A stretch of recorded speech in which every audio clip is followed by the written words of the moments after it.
Welcome to The Explainer, where we break down big ideas. Today, we're digging into what it really takes to fight systemic corruption. We're going to move from the raw energy of a protest to the smart, hard work of a strategic playbook. Okay, let's just dive right in, starting with this really powerful statement from Nigerian activist Very Darkman. Now, he's talking about his country's election commission, but his point, man, it captures a frustration that people feel all over the world. The idea that you can have all the right tools, like voting machines, but the whole system can still feel rigged if the person in charge isn't truly independent. This feeling, it comes down to a problem that academics call institutional capture. It's a fancy term for something pretty simple.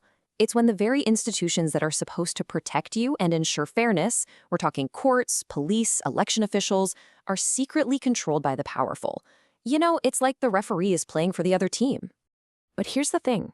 When people feel like the system is captured, they don't just throw up their hands and give up. No, they often take to the streets. And if you look back through history, you'll see these incredible moments where that's led to massive, system-shaking change. And this isn't some new thing. I mean, this is one of the oldest stories in politics, period. We're talking ancient Athenians getting organized to kick out a tyrant and literally build a democracy from scratch, all the way to modern Georgians peacefully forcing out a leader after they tried to rig an election. It's a long and often successful history of people demanding better. A really powerful recent example comes from South Korea.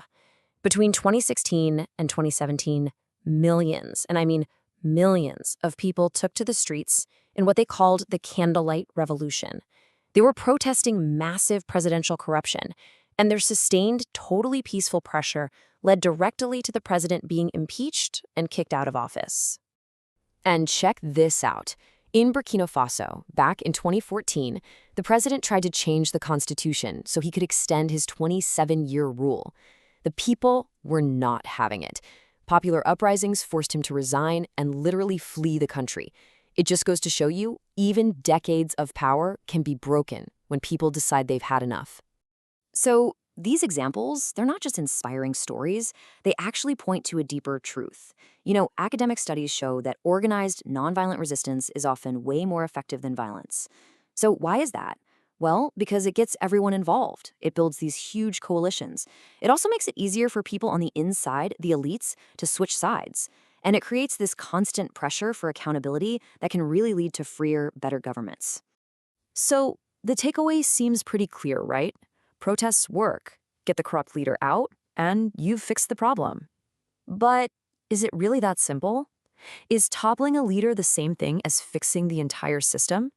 This is where the story gets a whole lot more complicated.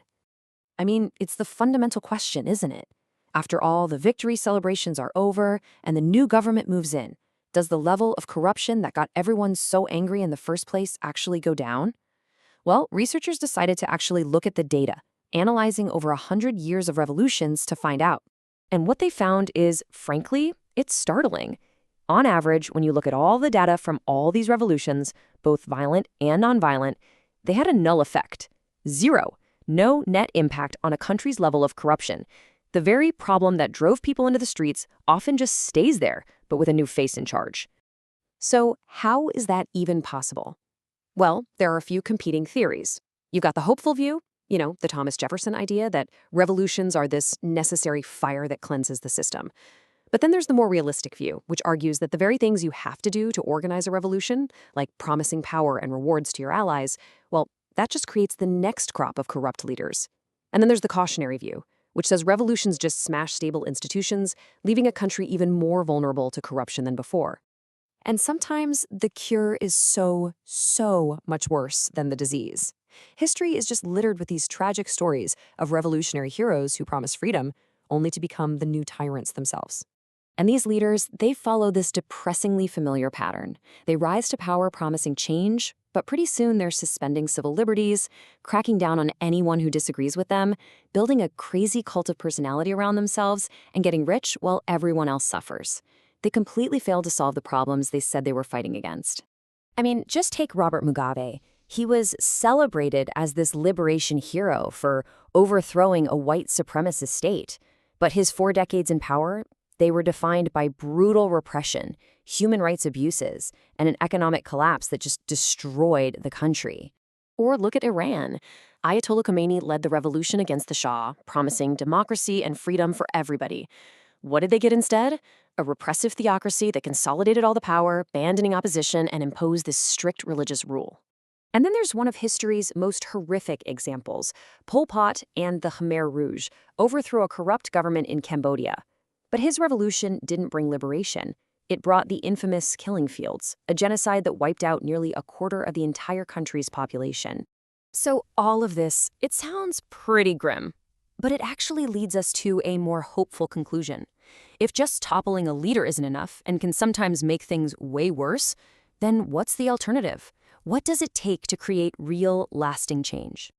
Well, experts at places like the Carnegie Endowment suggest that successful movements are less like a spontaneous riot and more like a carefully planned campaign. It takes principled leaders, broad alliances, and, this part is absolutely critical, a detailed reform plan that's ready to go before that window of opportunity ever opens. It's about planning for the long, hard fight that comes after you in the first battle. So this means shifting your entire mindset. A protest? That's an event. A long-term campaign? That's a process. A protest is often emotional and focuses on one person. A campaign is strategic and it targets the entire corrupt system.